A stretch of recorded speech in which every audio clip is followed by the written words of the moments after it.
really see the soft palate unless we break the jaw, so we're not going to. But we can see the hard palate, right? That's obvious there, right? Okay, so check. And we can see it here nicely in the picture. So you can see the hard palate, and you can see where the soft palate is, and why we'd have to dislocate the jaw to see it. Yeah. All right, lingual frenulum. Page? To the floor of the mouth, and the papillae on the tongue. Just like the little thing on the tongue. Right Yeah, in here on right. the tongue. We found We that. can see that. Yeah. Right, the abdominal cavity, identify the greater omentum. That's the gooey stuff. Fatty That's the crap. stuff over here, right? And what's the purpose of this greater momentum? Is it absorb food? It's like, so it's like, Yeah, it's gonna do a Absorption? couple things. One, it's gonna help provide insulation over the organs, and two, it's gonna help absorb fat, so it's gonna give it a little bit of fatty cushioning to it as well.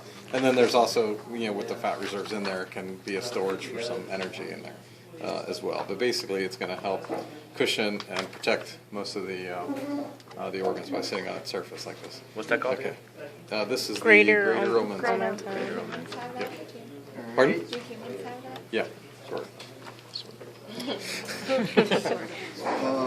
Look at the esophagus superiorly, follow it down behind the heart and lungs. page? 83/96.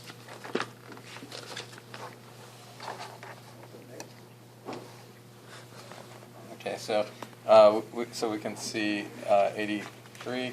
Well, we know it's going to be behind the trachea, right? From that C-shaped cartilage, and then the expansion of the esophagus moving into it. So let's what do we say? 83 and what? 96. And 96.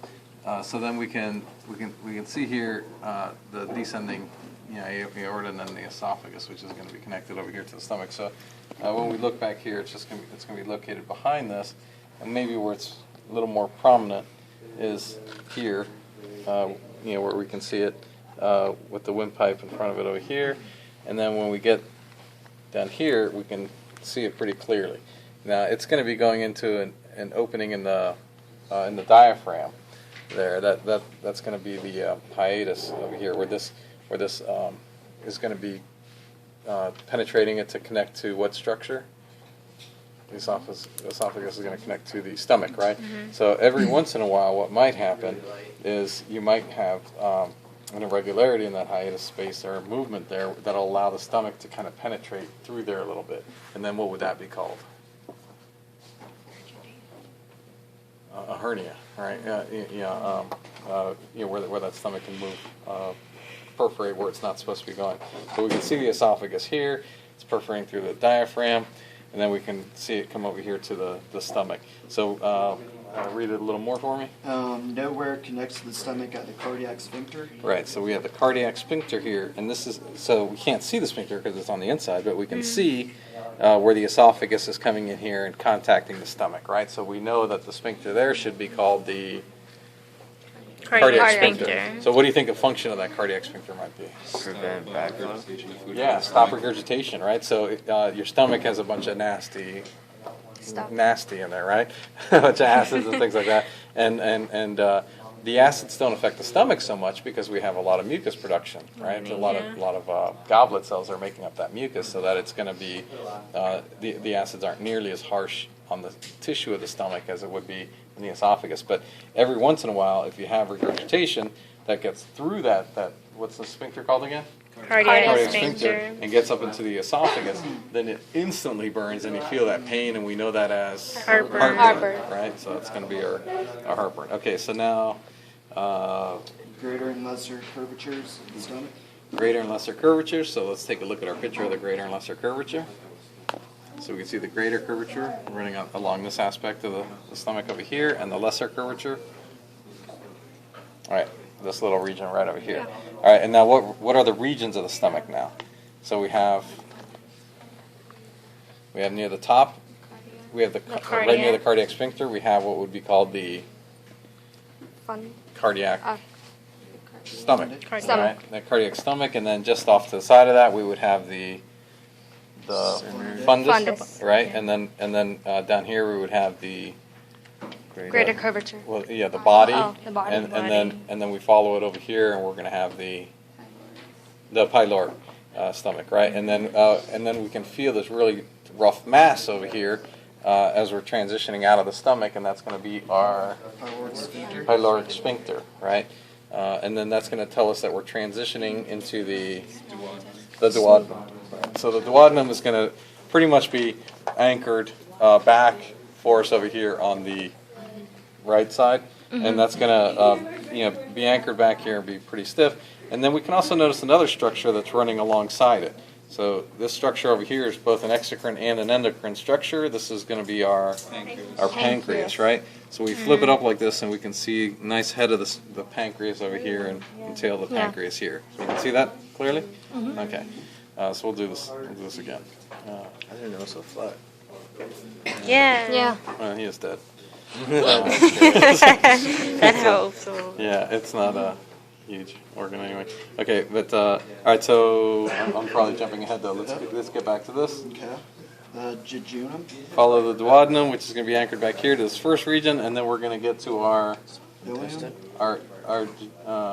which one comes first? Duodenum, then the jejunum, and then the ileum, right? So in the cat, they're going to be about equal length.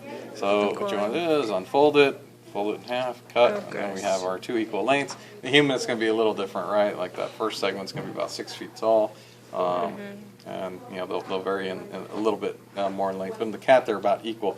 But I'm not going to. We don't care about distinguishing the two. We just want to know which one comes first and second, right? So if we're near the duodenum, then we would be at the level of the jejunum, and if we're near the colon, then or large intestine, then we would be near the level of the ileum, right? Okay, so for the large intestine or colon, I think the easiest way to do it is to lift all this stuff up, and then look down here at this region, which is going to be known as what? Colon. The colon or the descending. Right? So the descending colon coming in here into the poto, right? And then this descending colon. If we lift this up, we can see it where it's bending this direction. And this is going to be known as the transverse colon, and then this region over here would then be known as our ascending colon, right? So we can see ascending colon, which connects then to our small intestine. So we can see ascending, transverse, descending colon, poto. We're done. All right. Oh no, wait, liver. Right. Let's jump to. They say it's the sixth lobes. That's all right. So we saw the pancreas. Yeah, we saw the pancreas. Hey, we saw the pancreas. Yeah, we saw the Yeah, we saw the pancreas. I wanted to know like here. where the hepatic pancreatic vein or something Okay. like that. Pancreatic. Like why they have all that let's- yellow let's go in order staining in here. there. So next we have the accessory digestive organs. So the pancreas has a head and tail. Try to locate the pancreatic duct. The pancreatic duct we're going to see on page 101 and 102. And when we look here, what we want to look for then is this common bile duct, which is going to come down here towards this pancreatic duct over here. So that's going to be our best way to try to find it. So here we can see our common bile duct coming down, and then we can see our pancreas over here. So that means our pancreatic duct is going to be right about here, right? What's the yellow staining for? Like you were wondering. Yeah, he probably peed on himself. It might. I don't know what that is. The yellow stuff, actually. Because it's in that and it's in the cat book, Yeah. so it's like, Yeah. what is that for? I don't know. I'm not sure why it's yellow. It might be a mixing of our red and blue. Okay, and then. Okay, so what else? 6 lobes of the liver. 6 lobes of the liver. So let's start over here on this side. So and she's going to go to page 99. Page 99. So starting down here on the bottom, we have the caudate. The easiest way to find caudate. What does caudate mean? Towards the tail, yeah. right? So we'll start off back here with the caudate, and then we move to the right lateral lobe. right lateral, and then we move to the Right medial. right medial. Then we move to the Quadrant. here, And then left medial. left medial, Left. and then Left lateral. left lateral. This little guy down here sticking out here like a little pinky finger. Okay, and then what comes next? Falciform ligament. So that's going to be attaching the diaphragm to the liver to help kind of position the liver in place. So we can see the diaphragm if we just try to separate the two, then it becomes more obvious that we're looking at the ligament here. Oh, so in the between. ligament is like here? Yeah. Okay. So it kind of runs in Oh, between okay. there. Right. Yeah, in between the liver and diaphragm, All right. and that's going to help position and stabilize the position of the liver. The right medial and quadrate lobes of the gallbladder is into the cystic duct. Okay. I'm sorry, my mind drifted. Wait again. Lobes of the gallbladder. Okay. So how's about we just do gallbladder? All right, gallbladder. Good. And we can already see the duct, right? So Yeah, so okay. gallbladder, and we're happy. All right, see that? Yeah. The green. Yeah, the greenish thing. Yeah. Follow the cystic duct until it combines with the hepatic duct to form the common bile duct. Okay, which we already did, and that brought us down here towards the pancreatic duct. Joins the pancreatic duct to penetrate the duodenum at the hepatopancreatic ampulla. Right, which is going to be this region here. Right? Okay. That's it. So we're good. So should I